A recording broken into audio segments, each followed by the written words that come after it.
Tumirik din ang ilang sasakyan dahil sa pagbaha ng Quezon City. Sa ilang lugar, matagal humupa ang baha dahil sa baradong drainage. Saksi, si Bernadette Reyes.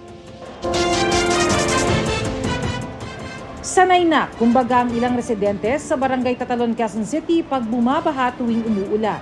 Si Lolo paikot-ikot sakay ng inflatable boat. Ang mga bata naman nag-swimming pa sa naipong tubig. Ang tricycle driver na si Lolo Boyce bumiyahe rin kahit mataas ang baha. Pero hindi pa man nakakalayo, tumirik na ang kanyang tricycle. Kaya kung wala ka kulang konting pangkain, kung hindi bibiyahe, wala makakain. Hindi na rin nagawang ilikas ng ilang may-ari ang kanilang mga sasakyan sa baha. May mga stranded din sa taas ng tubig sa kalsada.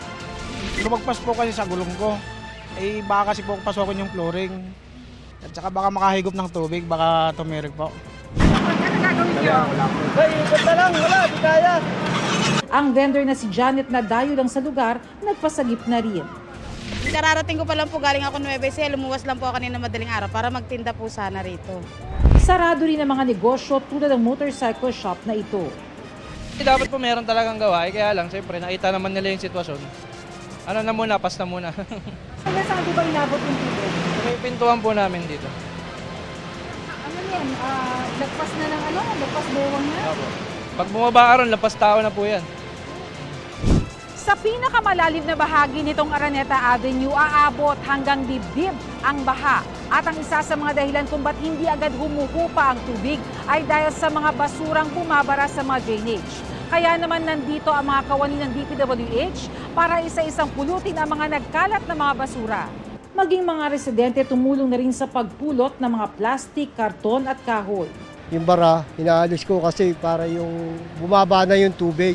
Bukod sa Araneta Avenue, bumaha rin sa Quezon Avenue malapit sa kanto ng Biak na Bato. Malalim rin ang tubig sa Amoranto Street at Santo Domingo Avenue. Nagbueltahan naman pabalik ang mga sasakyan dahil sa abot-binting tubig sa Banawi Street. Tulong-tulong ang mga taga Maria Clara Street sa paglipat ng mga motorsiklo at tricycle dahil umabot hanggang bewang ang baha. Para sa GMA Integrated News, Bernadette Reyes ang inyong saksi. Mga kaibigan, samahan nyo kaming saksiyan ng mga balita. Mag-subscribe sa GMA Integrated News sa YouTube. Para sa mga kapuso abroad, samahan nyo kami sa GMA Pinoy TV at sa www.gmanews.tv.